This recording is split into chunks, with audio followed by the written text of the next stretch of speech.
O Brasil possui atualmente dificuldade na aprovação de pelo menos duas reformas importantes. A reforma relativa ao saneamento básico, onde a situação é muito ruim, e a reforma relativa à Previdência.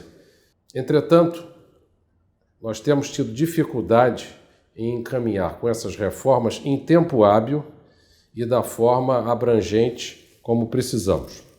A rigor, essas reformas farão com que o país possa crescer mais e, consequentemente, majorar o bem-estar como um todo.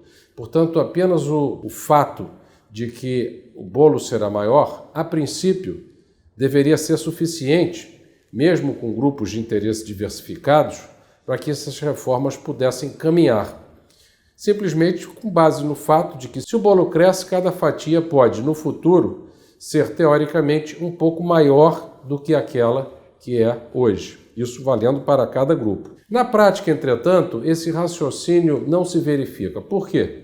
Porque o que se compara não é a fatia de hoje vis-à-vis a fatia de amanhã, mas a fatia de hoje contra a fatia esperada para amanhã. E existe uma certa incerteza daqueles que acedem à necessidade de fazer reformas, daqueles que estão dispostos a ceder um pouco, dos grupos de interesse que não se concentram principalmente no que tem hoje em dia, mas estão dispostos a investir para crescer com o PIB, consequentemente crescer com o tamanho dos bens e serviços, com a quantidade de bens e serviços à disposição de todos. Existe uma incerteza de que lá na frente a sua respectiva fatia, depois de ter cedido às reformas, será necessariamente maior. Isso se dá devido ao fato de que não há possibilidade de escrituração legal quando os benefícios se dão lá na frente. Trata-se de um problema que em inglês se dá o nome de dificuldade de commitment, dificuldade de gerar o comprometimento para que aqueles que acedem, aqueles que são a favor das reformas, lá na frente não se sintam hoje prejudicados pelo que acontecerá no futuro. Um exemplo disso, para mostrar que esse tipo de problema não é inerente nem ao Brasil, nem aos tempos atuais, se dá em torno do que havia na Idade Média, as dificuldades de fazer as coisas andarem quando havia atores distintos, como, por exemplo, os reis e os inventores do progresso. De um lado, os reis temiam os inventores do progresso, da mesma forma como hoje em dia alguns grupos não possibilitam a reforma porque temem o futuro, os reis temiam os inventores do progresso porque a modificação do status quo poderia vir a fortalecer grupos políticos antagônicos ao rei.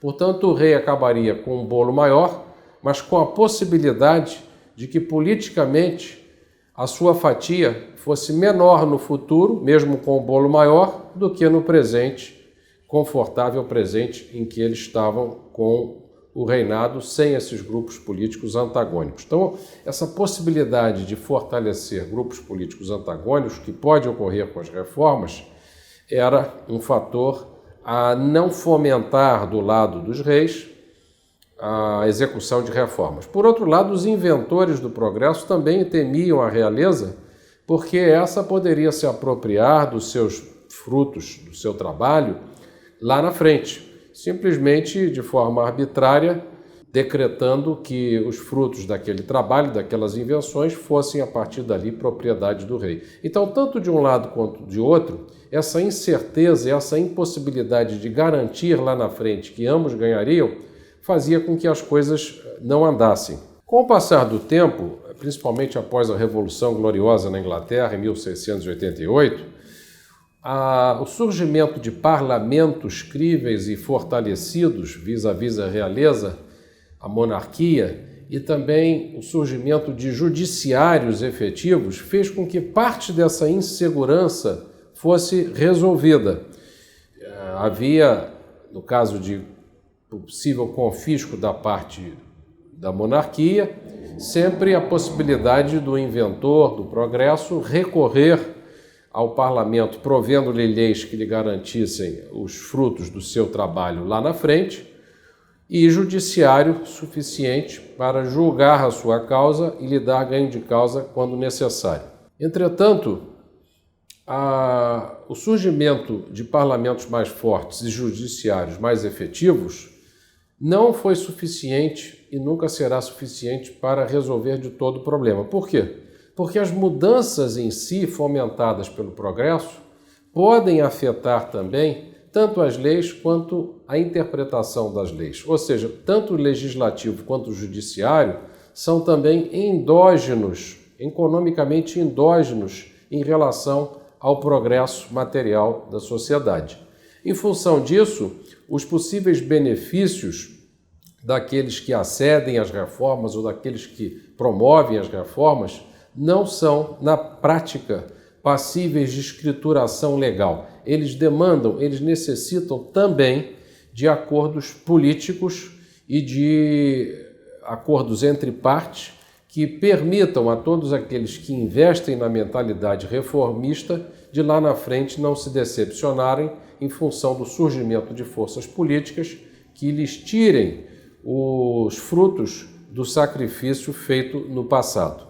O Brasil é um dos campeões da fila da imobilidade reformista exatamente porque existem muitas divisões. Há as divisões históricas de classes sociais e de poder aquisitivo, que faz com que uma população se sinta à margem da outra parte da população, e mais recentemente, com esse nós e eles, tem havido também um aumento, um acirramento das tensões políticas, fazendo com que essa divisão seja majorada, o capital político seja reduzido e as possibilidades de acordos que complementassem os acordos legais para que os grupos que acedem e têm mentalidade reformista lá na frente se sintam garantidos quanto aos frutos dos seus investimentos, fossem efetivamente efetuados. Ou seja, com a redução do capital político decorrente do acirramento de posições,